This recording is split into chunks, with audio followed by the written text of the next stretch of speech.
السلام علیکم، حنیف دوامی اور آپ لوگ دیکھ رہے ہیں پروگرام دا عوامی شو۔ ناظرین، آج اتوار 17 مارچ ہے۔ آج کے ہمارے پروگرام کے دو حصے ہیں۔ پہلے حصے میں ہم بات کریں گے زمان ٹاؤن تھانے کے سابقہ S H O inspector Rao Rafiq, Sohrab Goth کے D S P Chaudhry Sohail Faiz, Sindh police کے سابقہ آئی جی غلام نبی میمن اور کراچی کے سابقہ additional I G Javed Alam Odho پر۔ پروگرام کا جو ہمارا دوسرا حصہ ہے وہ ہے ماضی کے دریچوں، یعنی کہ رپورٹر کے ڈائری کے حوالے سے۔ کوشش کروں گا کہ پروگرام کا دورانیہ زیادہ طویل نہ ہونے پائے۔ ہم باضابطہ اپنے پروگرام کی شروعات اپنے ٹاپ اسٹوری سے کرتے ہیں۔ زمان ٹاؤن تھانے کے سابقہ S H O inspector Rao Rafiq کی باضابطہ گرفتاری عمل میں لائی جا چکی ہے اور ان کا ریمانڈ بھی پولیس نے حاصل کر لیا ہے۔ اسکرین پر اس وقت جو یہ آپ ایف آئی آر کی کاپی دیکھ رہے ہیں، یہ مقدمہ نمبر جو ہے وہ 463/2024 ایف آئی آر ہے، اور یہ مدعی مقدمہ جو ہے محمد خان والبرات خان، جن کا دعویٰ ہے کہ ان سے پولیس پارٹی 1,18,00,000 روپے چھین کر لے گئی۔ مقدمہ بھی ہو گیا، پولیس والے شناخت بھی ہو گئے اور گرفتار بھی کر لیے گئے۔ پولیس کی تفتیش آگے بڑھ رہی ہے۔ سوال یہ پیدا ہوتا ہے کہ یہ اس واقعے میں اتنی برق رفتاری کا مظاہرہ کیوں کیا گیا؟ کیا تفتیشی افسروں نے مدعی مقدمہ سے یہ پوچھنے کی زحمت یا تکلیف گوارا کی کہ وہ 1,18,00,000 روپیہ رات کی تاریکی میں کہاں لے جا رہے تھے؟ گرچہ یہ بات اب روز روشن کی طرح سے عیاں ہو چکی ہے کہ جو مدعی مقدمہ ہے، خود پولیس ذرائع کا اور میڈیا رپورٹ سے یہ بات سامنے آئی ہے کہ وہ کوئٹہ کے رہائشی ہیں اور چھالیا کے بیوپاری ہیں۔ دوسرے معنوں میں کہ چھالیا کے اسمگلر ہیں، اسمگلنگ کرتے ہیں گٹکا ماوا فیکٹری کو۔ تمام چھالیا جو ہے وہ کوئٹہ کے راستے جو ہے وہ کراچی جو لایا جاتا ہے، اس کے یہ بہت بڑے ڈیلر بتائے جاتے ہیں۔ پولیس ذرائع کا یہ کہنا ہے میڈیا رپورٹس کے مطابق کہ یہ جو 1,18,00,000 روپے کی رقم تھی، یہ بھی کسی بڑی شخصیت کو وظیفے کے طور پر یا مبینہ طور پر بتے کے طور پر انہیں پہنچائے جا رہے تھے کہ چوروں کو پڑ گئے مور کے مصداق جو ہے اس زمان ٹاؤن کی پولیس پارٹی نے ان پر ہاتھ مار دیا اور اسے اغوا کر کے لے گئے اور رقم ان سے ایک طریقے سے بقول مدعی مقدمہ چھین کے چلے گئے۔ اب سوال یہ پیدا ہوتا ہے کہ کیا مخبری ہوئی تھی؟ کس طریقے سے جو ہے زمان ٹاؤن پولیس کو اس سارے واقعے کی اطلاع ملی؟ آیا یہ مخبری جو ہے خود مدعی مقدمہ ہی کے کسی فریق کی طرف سے کی گئی تھی، یا کہ جن لوگوں کے پاس یہ مال پہنچایا جانا تھا، یعنی جنہیں یہ بتہ دینا تھا، وہاں سے کسی نے یہ مخبری کی ہے؟ آخر ظفر جو کہ اس میں اب مفرور ہے، جو کہ اس سارے ڈرامے کا، اس واردات کا ماسٹر مائنڈ بتایا جاتا ہے، وہ غائب ہے۔ اس کو یہ اطلاع کس نے دی کہ یہ جو مدعی مقدمہ ہے اس وقت اپنے پاس 1,18,00,000 روپے لے کے کسی ایسی شخصیت کو پہنچانے جا رہے ہیں جو کہ ان کے اس کاروبار کی مبینہ طور پر بالواسطہ یا براہ راست سرپرستی کر رہے ہیں؟ اس قسم کی شکایتیں ملی ہیں۔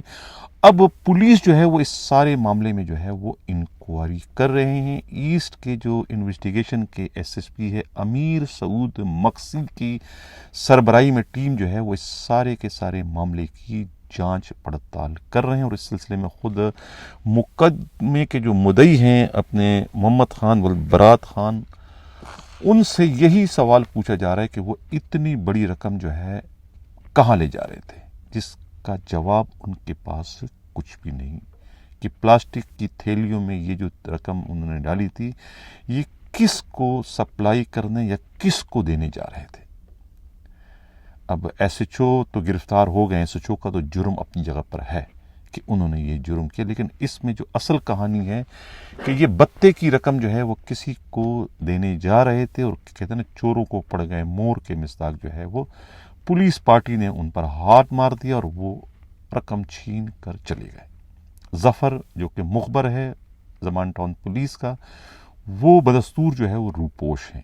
اب کہتے ہیں کہ وہ جو ظفر ہے وہ معلوم نہیں ایس ایچ او کا مخبر تھا یا کہ پھر ڈی ایس پی کورنگی اسلم جویو کا مخبر تھا۔ یہ بھی بڑی حیرت کی بات ہے کہ خود ایس ایس پی کورنگی جو ہے وہ، ان کے ذرائع کا یہ کہنا ہے کہ ایس ایس پی اس تمام تر صورتحال سے لا علم تھے، انہیں نہیں پتا تھا کہ ان کے چین آف کمانڈ میں کام کرنے والے ایس ایچ او زمان ٹاؤن جو ہے وہ اتنا بڑا ہاتھ مارنے میں کامیاب ہو جائیں گے، یہ ان کے علم میں نہیں ہے۔ لیکن تفتیشی افسران کا کہنا ہے کہ یہ صرف اور صرف اپنی کھال بچانے کے لیے اس قسم کی باتیں اب کی جا رہی ہے۔ اتنا بڑی واردات جو ہے ایس ایچ او یا ان کا مخبر اپنے بل پر جو ہے نا اتنی بڑی واردات نہیں کر سکتا۔ یہ بالکل دوسرا واقعہ ہے اسی واقعے کی طرف سے جو واقعہ 762/2023 پیرآباد تھانے میں ہوا تھا، جس میں خود ساؤتھ کے ایک ڈی ایس پی اور وہاں کے ایک ایس ایس پی جو تھے عمران قریشی براہ راست ملوث تھے۔ اب اس میں تو چلو عقل مندی کا مظاہرہ کر دیا گیا تھا کہ اس میں ریکوری جو ہے وہ ریکارڈ پر نہیں لائی گئی، لیکن یہاں زمان ٹاؤن والے میٹر میں جو ہے یہ بہت بڑی ایک مسٹیک ان سے ہو چکی ہے، یا پھر یہ ان کو پھانسا گیا ہے کہ وہ ریکوری جو ہے وہ ان کے قبضے سے ظاہر کر دی گئی ہے، یہ کہنا ہے خود پولیس کے قابل اعتماد ذرائع کا۔ اب اس طریقے سے جو الزامات عائد کیے گئے ہیں ایس ایچ او اور ان کی ٹیم پر، ان الزامات سے ایس ایچ او کا جو ہے خود کو بچانا اب ممکن نہیں رہے گا۔ اب چلتے ہیں دوسرا جو اس میں پروگرام کا ہمارا حصہ ہے وہ ہے چودھری سہیل فیض۔ چودھری سہیل فیض ڈی ایس پی کی آرڈر کی کاپی آپ دیکھ رہے ہیں کہ انہیں بحال کر کے دوبارہ سے اسی سب ڈویژن کا ایس ڈی پی او تعینات کرنے کا نوٹیفیکیشن جاری کر دیا گیا ہے، جہاں سے 6 ماہ قبل جو ہے خود اسی کوتوالے شہر نے پہلے دربار میں انہوں نے بڑے دھڑلے سے کہا تھا کہ چودھری سہیل فیض اگر اس دربار میں موجود ہیں تو وہ یہاں سے سیدھے گھر جائیں، اپنے دفتر جانے کی زحمت یا تکلیف گوارا نہ کریں، ہمیں اب ان کی خدمات کی مزید ضرورت نہیں ہے۔ اس طرح سے کہہ کر پورے دربار میں جو ہے وہ ان کی ایک طریقے سے جگہسائی کی گئی تھی، ان کو رسوا کیا گیا تھا، انہیں جو ہے وہ ایک طریقے سے اس وقت تماشا بنایا گیا تھا۔ اور اس کے بعد باضابطہ جو ہے وہ ایڈیشنل آئی جی کراچی خادم رند نے ان کے ٹرانسفر کا پروانہ بھی جاری کر دیا گیا۔ اس وقت یہ بات سامنے آئی تھی کہ اس سارے ٹرانسفر میں جو ہے وہ اس وقت کے ایک ایس پی وقار ملن کا جو ہے وہ ہاتھ تھا۔ انہی کی شکایت پر جو ہے ایڈیشنل آئی جی کراچی نے اتنا سخت اتنا بڑا قدم اٹھایا تھا۔ ہوا کیا تھا؟ ہوا یہ تھا کہ کہتے ہیں وہ ایس پی جو ہے وہ D S P Chaudhry Sohail Faiz کے کوئی پرانے ساتھی تھے اور بار بار انہیں فون کرتے تھے کہ بھئی اگر تم یعنی کہ یہاں رہنا چاہتے ہو as A S D P O Saurabh Gaur تو پھر کوتوال کی فرمائش پوری کر دو۔ کوتوال کو جو ہے تقریباً کوئی 50 لاکھ روپے کی ضرورت ہے، 50 لاکھ اگر آپ ادا کر دو گے وظیفہ تو تم اس پوسٹ کو انجوائے کر سکو گے، بصورت دیگر تمہارا ٹرانسفر کر دیا جائے گا۔ تو وہ یہ تمام تر گفتگو کہتے ہیں کہ وہ کوتوال کے دفتر میں بیٹھ کر کوتوال کے موجودگی میں ان کے سامنے سے کر رہے تھے، سامنے بیٹھ کے کر رہے تھے۔ وہاں سے جب چودھری سہیل فیض کو تو نہیں معلوم تھا کہ یہ فون کہاں سے وہ کرے، انہوں نے کہا کہ بھی تم جو میرا کرنا ہے کر لو، میں تم سندھیوں سے تم سندھی افسروں سے نہیں گھبراتا، میں کوئی غلط کام نہیں کرتا ہوں اور میں کوئی تمہیں 50 لاکھ تو کیا میں تمہیں 50 پیسے بھی نہیں دوں گا، اس قسم کی کوئی گفتگو ہوئی۔ اور وہ اس وقت اسپیکر کھول کر جو ہے اسپیکر آن کر کے جو ہے کوتوال کو ان کی یہ ساری گفتگو سنوا رہے تھے، اس میں بہت زیادہ جو ہے وہ کچھ جذبات میں آ کے جو ہے وہ گالم گلوچ تک پر اتر آئے تھے، جس پر جو ہے وہ کوتوال جو ہے وہ بہت غصے میں آ گئے تھے اور اسی وقت انہیں جو ہے دربار میں جانا تھا۔ یہی وجہ ہے کہ جیسے وہ دربار میں پہنچتے ہیں اور دربار میں پہنچنے کے بعد ان کا پہلا حکم پہلا آرڈر ہی جو ہے وہ خود چودھری سہیل فیض سے متعلق ہوتا ہے۔ لیکن اب کہتے ہیں نا کہ وقت پڑنے پر کیا کچھ نہیں کرنا پڑتا ہے کہ انسان کو اپنے ہی معذرت کے ساتھ تھوکے ہوئے کو چاٹنا پڑتا ہے. اب وہی کوتوال ہیں، وہی چودھری سہیل فیض ہیں جنہیں سسپینڈ کر دیا گیا تھا، جنہیں انتہائی حقارت سے جو ہے دربار سے نکل جانے کو کہہ دیا تھا، حالانکہ وہ دربار میں آئے بھی نہیں تھے. وہی وقت ہے، وہی حالات ہیں. اب وہ دوبارہ نہ صرف بحال کر دیے گئے بلکہ انہی کوتوال کے آرڈر سے انہیں سوراب گوڈ سب ڈویژن کا ایس ڈی پی او تعینات کرنے کا باضابطہ نوٹیفیکیشن جاری کر دیا گیا. اس کو کہتے ہیں سیر پر سوا سیر. اب غلام نبی میمن پر بات کرتے ہیں، سابقہ آئی جی سندھ، جو کہ دوبارہ آئی جی سندھ بننے کے خواہش مند تھے. کوششیں انہوں نے بہت کی، بلکہ کوششیں ان کی ابھی بھی بدستور جاری ہیں. سوال یہ پیدا ہوتا ہے کہ وہ اتنی تمام تر کوششوں کے باوجود، اور سب سے بڑھ کر صوبے کا چیف ایگزیکٹو، صوبے کے وزیر اعلیٰ سید مراد علی شاہ ان کی پشت پر کھڑے ہیں، اس کے باوجود وہ دوبارہ آئی جی سندھ کیوں نہ بن سکے؟ کون سے کانٹے ہیں ان کے راہ میں کہ جو انہیں جو ہے وہ اپنی اس منزل تک پہنچنے میں جو ہے وہ رکاوٹ بن رہے ہیں؟ اس سلسلے میں کراچی سے ہمارے نمائندہ خصوصی ہمراز رائی نے جو ایک رپورٹ بھجوائی ہے، ان کی رپورٹ کے مطابق ابھی اس وقت بھی کسی افطار پارٹی میں ہو یا کسی اور تقریب میں، جہاں بھی خود غلام نبی میمن کا ٹاکرا پولیس والوں سے ہوتا ہے اور پولیس والے ان سے یہ پوچھتے ہیں کہ سر آپ کب آ رہے ہیں، تو ان کا ایک ہی جواب ہوتا ہے کہ بہت جلد، آج یا کل نوٹیفیکیشن ہو جائے گا. تمام غلط فہمیاں دور کر دی گئی ہیں. جو تحفظات تھے ان کی پوسٹنگ کی راہ میں رکاوٹ بننے والے، وہ تمام کے تمام تحفظات انہوں نے دور کر دیے ہیں، جو کہ غلط فہمی کی بنیاد پر مخالفین نے قائم کر دیے تھے. اس قسم کے جو ہے وہ جواز، اس قسم کے وجوہات وہ بیان کر رہے ہیں اپنی پوسٹنگ کو ہموار کرنے کے لیے کہ وہ دوبارہ آئی جی سندھ بن کے آ رہے ہیں. اب سوال یہ پیدا ہوتا ہے کہ کیا وہ جو کہہ رہے ہیں وہ حقائق پر مبنی ہیں، وہ صحیح کہہ رہے ہیں، یا کہ صرف اپنی جو ہے وہ فیس سیونگ کے لیے انہیں یہ اس وقت سب کچھ کہنا پڑ رہا ہے؟ پولیس ذرائع کا کہنا ہے، اور خود ہماری جو اپنی معلومات ہے، خود ہماری جو انڈرسٹینڈنگ ہے، کچھ نہ کچھ تو ان کی بات میں صداقت ہے. ظاہر ہے کہ صوبے کا وزیر اعلیٰ ان کی پشت پر اور پھر آئی جی نہ بن سکے، یہ تو ناممکنات میں یہ بات شامل ہے.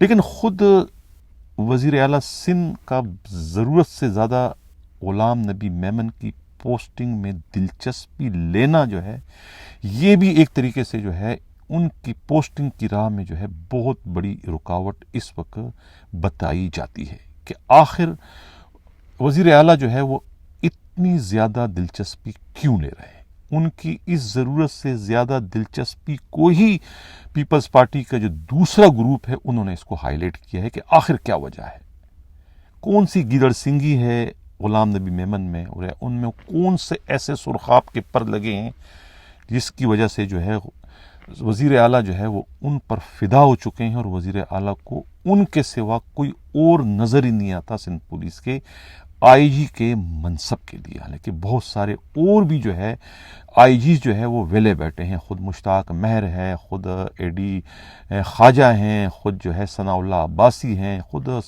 جاوید عالم اوڈو ہیں، عمران یعقوب منہاس سے بہت سارے نام ہیں. ان سب کو چھوڑ کر جو ہے خود غلام نبی میمن کی جانب جو ہے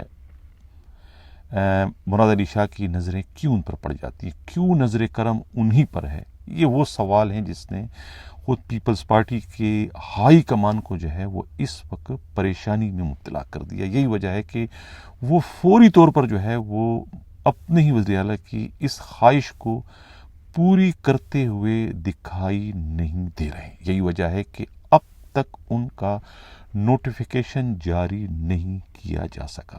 نوٹیفیکیشن کا جاری کرنا تو کجا، ان کی جو فائل تھی، جو سمری بھجوائی گئی تھی سندھ حکومت نے، وہ سمری ہی جو ہے وہ خود سیکٹری اسٹیٹ کے دفتر سے پرائم منسٹر سیکریٹریٹ تک نہیں پہنچائی گئی.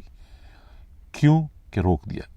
اس سمری کو خود سندھ حکومت نے، خود پیپلز پارٹی کی ہائی کمان نے جو ہے سیکٹری اسٹیٹ کو فون کر کے اس سے رکوا دیا کہ اسے اس وقت تک جو ہے پرائم منسٹر سیکریٹریٹ نہ بھجوائیے جب تک کہ انہیں خود پیپلز پارٹی کی ہائی کمان اس کی NOC نہ دے. اس کی کیا وجہ ہے؟ اس کا مطلب ہے کہ پیپلز پارٹی کی ہائی کمان یعنی آصف علی زرداری، خود بلاول زرداری یا پھر فریال تالپور صاحبہ جو ہے، ان کو اس پوسٹنگ پر تحفظات ہیں. اب جو تازہ ترین صورتحال سامنے آئی ہے وہ کچھ اس طریقے سے ہے کہ اب یعنی کہ یہ پوسٹنگ مشروط کر دی گئی ہے. جب تک رفعت مختار راجہ کی پوسٹنگ کہیں اور نہیں کی جاتی، ان کی من پسند پوسٹ انہیں نہیں ملتی، اس وقت تک جو ہے رفعت مختار راجہ سندھ پولیس کے IG کی حیثیت سے بدستور اپنے فرائض سر انجام دیتے رہیں گے. یہ میسج جو ہے خود سندھ کے وزیر اعلیٰ سید مراد علی شاہ کو بھی کنوے کر دیا گیا ہے. یہی میسج غلام نبی میمن کو بھی اور ان تمام دوسری قوتوں کو بھی جو کہ خود غلام نبی میمن کو سندھ پولیس کا دوسری بار IG بنوانے کے خواہش مند ہیں. انہیں یہ کہہ دیا گیا ہے کہ اس وقت تک یہ خواب شرمندہ تعبیر نہیں ہو سکتا جب تک کہ رفعت مختار راجہ کی کسی اور جگہ پوسٹنگ نہیں کر دی جاتی. کیونکہ پیپلز پارٹی کی ہائی کمان جو ہے کہیں جو ہے یہ پرومس کر چکی ہے اور وہ اپنے پرومس کو برقرار رکھنا چاہتی ہے، اپنے پرومس کو توڑنا نہیں چاہتی. یہ پیغام دے دیا گیا. اب کب پوسٹنگ ہوتی ہے یعنی کہ رفعت مختار راجہ کی، جب پوسٹنگ ہوگی تب پھر غلام نبی میمن کا چاند جو ہے وہ بھی چڑھ جائے گا اور دنیا دیکھ لے گی کہ وہ سندھ پولیس کے دوبارہ IG بن گئے. یعنی نہ نومن تیل ہوگا، نہ رادہ ناچے گی. کب یہ سب کچھ ہوگا اور کب جو ہے وہ دوبارہ IG سندھ بننے میں کامیاب ہوں گے. تو یہ ہے صورتحال غلام نبی میمن کے IG سندھ بننے کی. IG سندھ بننے میں جو رکاوٹیں تھیں، کچھ اور بھی جو لوگ ان کے ہاتھوں دکھی ہیں، پولیس افسران جن کے متعلق انہوں نے جو غلط سلط انتقامی کارروائی کی تھی یا پھر لوگوں کے دوسرے اپنے جو ماتحتوں کے جو ہے مس گائیڈ کرنے پر جو ان کے خلاف غلط قسم کی انکوائریاں کر کے ان کو یہ رپورٹیں جو بھجوائی تھی اسٹیبلشمنٹ ڈویژن میں، وہ جو ان کے ہاتھوں دکھی تھے، کچھ DIGs تھے، کچھ SSPs تھے، کچھ اور افسران تھے، یہ ان کی بدواؤں کا بھی اس میں بڑا عمل دخل ہے. اور خود سب سے بڑھ کر سیکریٹری اسٹیٹ جو ہیں انعام اللہ داریجو بھی ان سے کچھ زیادہ خوش دکھائی نہیں دے رہے ہیں. وہ بھی ان سے نالاں ہیں، ان سے شاکی ہیں، اور بہت سارے ایسے ہیں رکاوٹیں ہیں جو کہ ان کی پوسٹنگ میں اس وقت حائل ہو رہی ہے. تو خود انہیں جو ہے غلام نبی میمن کو جو ہے وہ انہیں دور کرنے کی ضرورت ہے. میری بذات خود جو ہے نہ کوئی رفعت مختار راجہ سے کوئی اتنی اچھی یاری ہے، اتنی کوئی اچھی سنگت ہے، نہ میں کبھی ان سے ملا ہوں جو میں ان کی اتنی اندھی جو ہے وہ حمایت کروں، اور نہ میری کبھی غلام نبی میمن سے کبھی کوئی ملاقات ہے، نہ میری کبھی ان سے کوئی عداوت ہے، نہ کوئی ان سے مخالفت ہے، کچھ بھی نہیں. خبریں آتی ہیں، ہم خبر جو ہے بالکل امانت سمجھ کے جو ہے وہ اسے میں آگے ڈسپلے کرتا ہوں. اس کے علاوہ اس میں اور کچھ بھی نہیں ہے. مجھے برا بلا ضرور کہا جاتا ہے، الزامات بھی لگائے جاتے ہیں، بہت کچھ میرے بارے میں ان کی گروپ سے کہا جاتا ہے، لیکن مجھے اس کی کوئی پرواہ نہیں، کیونکہ میں بڑی نیک نیتی سے جو ہے وہ اپنے فرائض اس وقت سر انجام دے رہا ہوں.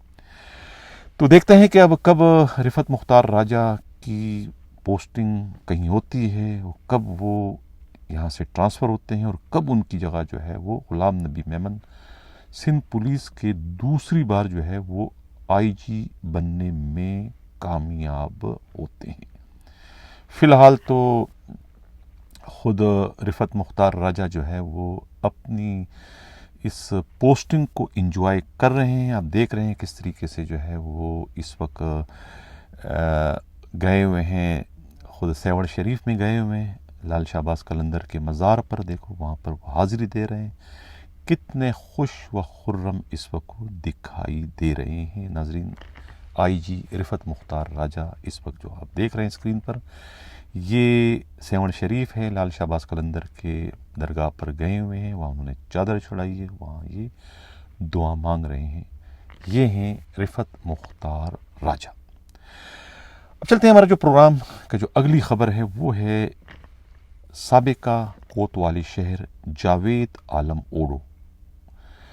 یقیناً اطلاع یہ ہے کہ وہ بلوچستان کا مارکہ سر کرنے میں کامیاب ہو جائیں گے اور وہ بلوچستان کے آئی جی بننے جا رہے ہیں۔ گرچہ ابھی تک کوئی فیصلہ نہیں ہوا ہے، لیکن اسلام آباد سے ہمارا نمائندہ خصوصی قیامت گل کا یہ کہنا ہے کہ ان کا جو ہے وہ پلڑا بھاری ہے اس وقت خود خالق شیخ پر اور خود ڈاکٹر امیر شیخ پر۔ تو زیادہ غالب امکان یہ ہے کہ ایک دو دن میں جو ہے وہ ان کا نوٹیفیکیشن آئی جی بلوچستان کیسز سے جاری کیے جانے کا امکان ہے۔ ناظرین، یہ تو تھا ہمارا پروگرام کا پہلا حصہ۔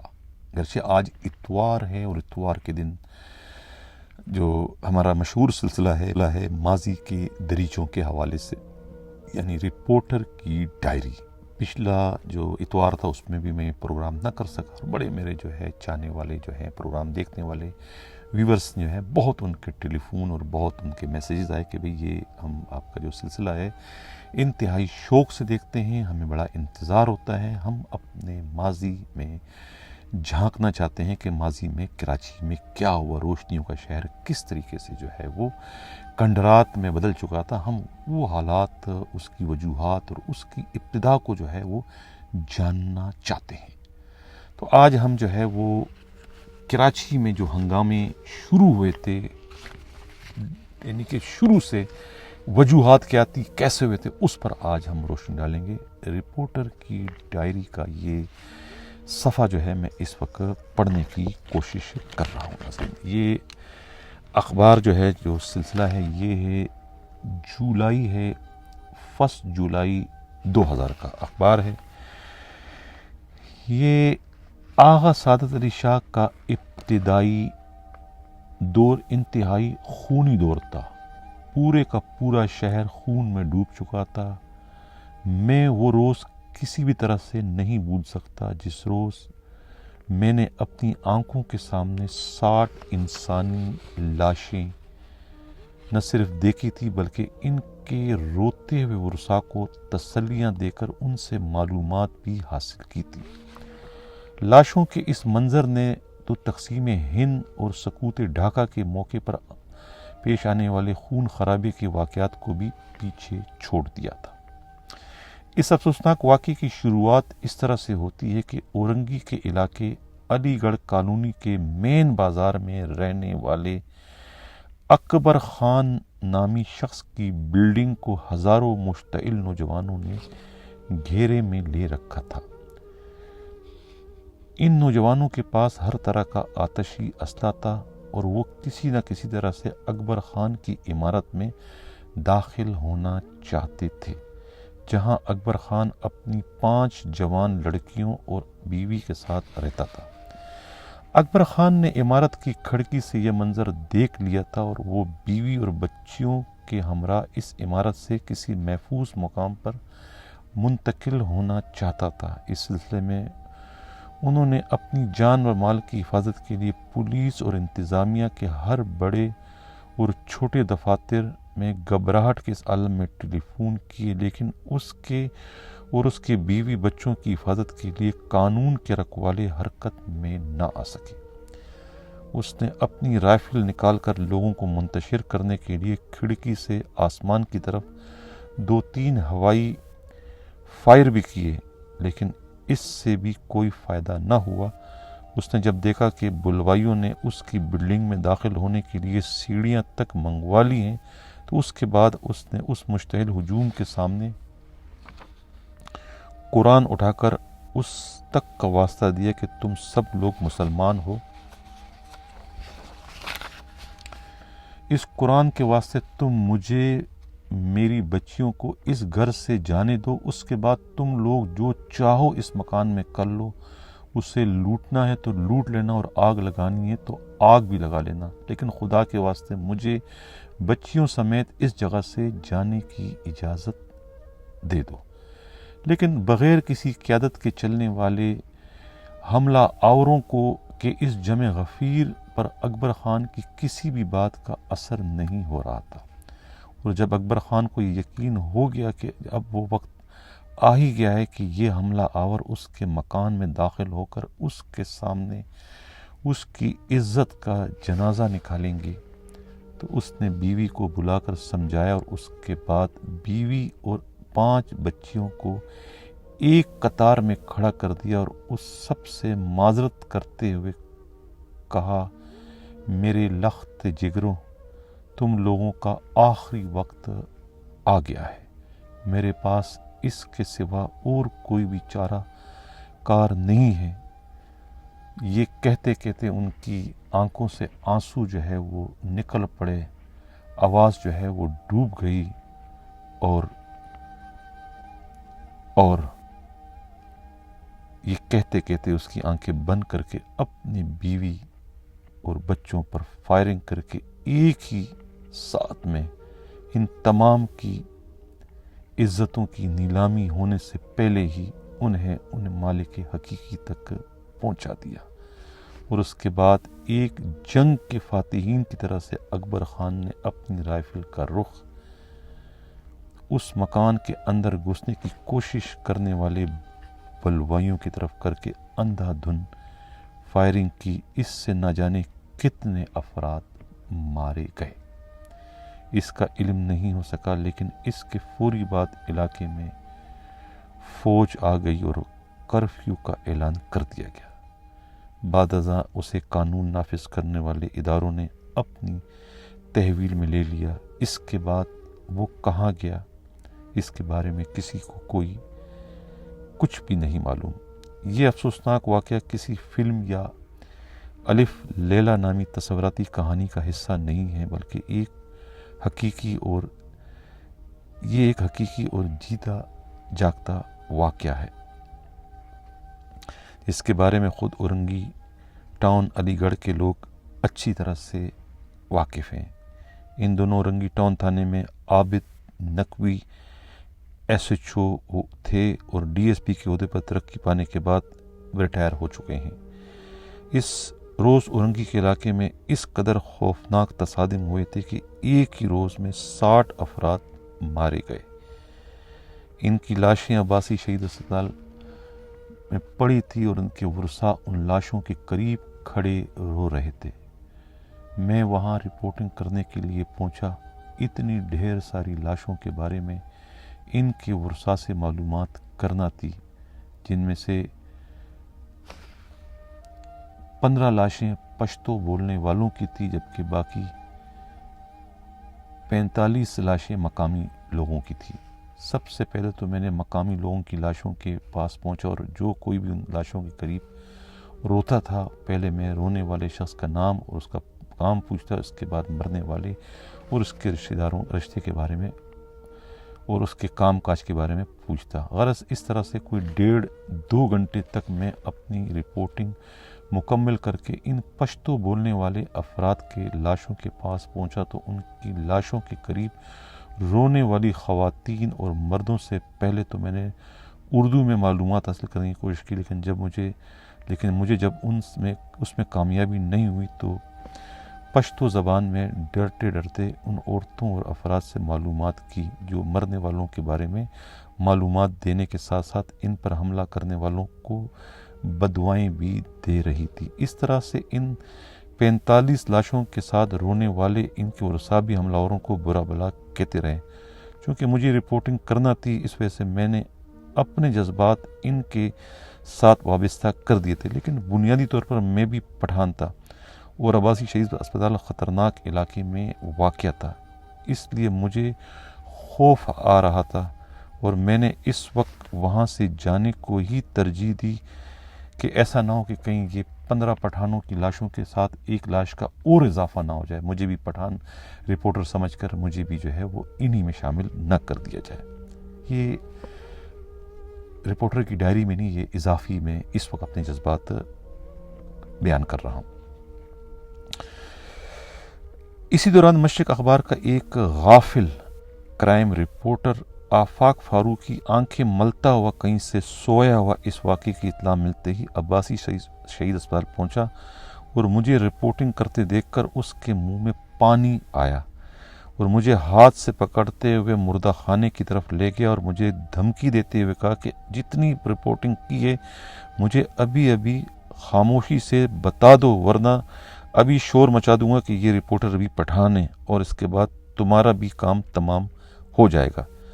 آفاق فاروقی نے تو اس وقت شاید مذاق کیا تھا، لیکن میں 60 انسانی لاشیں دیکھ کر بری طرح سے گھبرا گیا تھا اور اپنے پیشے سے غداری کرتے ہوئے میں نے لکھے ہوئے سارے پوائنٹس اسے بتا دیے اور اس طرح سے وہاں سے بھاگا۔ اس وقت واقعی صورتحال ہی کچھ اس طرح سے تھی، اسپتال میں 60 لاشیں پڑی تھی، اگر اس میں ایک اور بڑھ جاتی تو کیا فرق پڑتا۔ ان دونوں قانون اور انسانیت شہر میں دم توڑ چکے تھے اور ہر طرف خوف و وحشت کا دورہ تھا۔ لوگ اپنے سائے سے بھی خوف زدہ ہو رہے تھے۔ گھر سے صبح نکلنے والے شخص کو اس بات کا بالکل بھی یقین نہیں تھا کہ وہ صحیح سلامت گھر لوٹ آئے گا یا نہیں، اور اگر وہ صحیح سلامت آتا ہے تو اس کے گھر والے اسے صحیح سلامت ملتے ہیں کہ نہیں۔ اس طرح کی صورتحال تھی۔ ان دنوں اس خوف و ہراس کی فضا میں ایوننگ اسپیشل کی رپورٹنگ کر رہا تھا۔ ان دنوں میرا ساتھ میرے فوٹوگرافر وقار حسین نے دیا، جو ان دنوں کاوش اخبار کے چیف فوٹوگرافر ہیں۔ وہ خود ان دنوں اورنگی میں رہتے تھے، لیکن وہ کبھی بھی موقع واردات کی تصویریں بنوانے میں خوفزدہ نہیں ہوئے۔ ان پر متعدد بار حملے بھی ہوئے، لیکن وہ کبھی بھی نہیں گھبرائے۔ سچ پوچھئے تو انہوں نے اس موقع پر میری ہمت بڑھانے میں بڑا مرکزی کردار ادا کیا۔ اگر اس زمانے کی ایوننگ اسپیشل کے شمارے پڑھے جائیں تو پڑھنے والے خود ہی نظر لگا سکیں گے کہ میری رپورٹنگ اور وقار حسین کی فوٹوگرافی اتنی حقیقی تھی کہ جیسے وہ ساری دہشت گردی کی وارداتیں ہمارے سامنے ہوئی ہوں اور ہم ان وارداتوں کے عینی شاہد ہوں، کیونکہ ہر واردات کے ہونے کے چند ہی منٹوں بعد بعض اوقات تو ہم پولیس کے پہنچنے سے پہلے ہی موقع واردات پر پہنچ جایا کرتے تھے۔ ان دونوں شام کے اخباروں کی تعداد اتنی زیادہ نہیں تھی۔ ایوننگ اسپیشل نے صبح کے اخباروں کے کرائم رپورٹروں کے کام کو آسان کر دیا تھا۔ غرض یہ کہ 1986 کے ان فسادات نے جس کا آغاز 1984 میں سر سید گرلز کالج کی طلبہ بشرا زیدی کے بس حادثے میں ہلاکت کے واقعے سے ہوئی تھی۔ اس واقعے کے بعد مسلسل پیش آنے والے دہشت گردی کے واقعات نے شہر میں مختلف سیاسی لسانی جماعتوں کو جنم دیا تھا۔ یہ ناظرین دو میں نے جو قسطیں تھی اس دور کی وہ میں نے پڑھ کر جو ہے آپ لوگوں کی گوشہ وگار کر دی کہ ماضی میں کیا ہوا تھا اورنگی ٹاؤن سے، جن فسادات نے جو ہے وہ جن فسادات کی شروعات ہوئی تھی اس نے کس طریقے سے پورے شہر کو اپنی لپیٹ میں لے کے روشنیوں کے شہر کو تاریکیوں میں دھکیل دیا تھا۔ یہ میرا بہت ہی ابتدائی دور تھا، بڑا لڑکپن کا دور تھا، جوانی تھی میری اور میں بہت جوشیلے انداز میں، جذباتی انداز میں سر پر کفن باندھ کر مجاہد بن کر جو ہے میں رپورٹنگ اس وقت کر رہا تھا۔ ایک بار نہیں، دو بار نہیں، متعدد بار جو ہے وہ موت کے منہ میں جاتے جاتے بچا۔ وجہ کیا تھی کہ میں پشتو بولنے والا تھا اور اس وقت پشتو بولنے والے کا کراچی میں رہنا ہی ایک بہت بڑا گناہ اور ایک بہت بڑا جرم تھا، لیکن اس کے باوجود میں نے کبھی بھی ہمت نہیں ہاری، میں رپورٹنگ کرتا رہا اور آگے بڑھتا رہا۔ یہ تھا ہمارا آج کا پروگرام۔ ناظرین فیڈ بیک ضرور دیجیے گا کہ کیسا لگا ہمارا پروگرام۔ اگر کوئی کسی کی دل آزاری ہوئی ہے میرے اس پروگرام سے تو میں اس کے لیے معذرت خواہ ہوں۔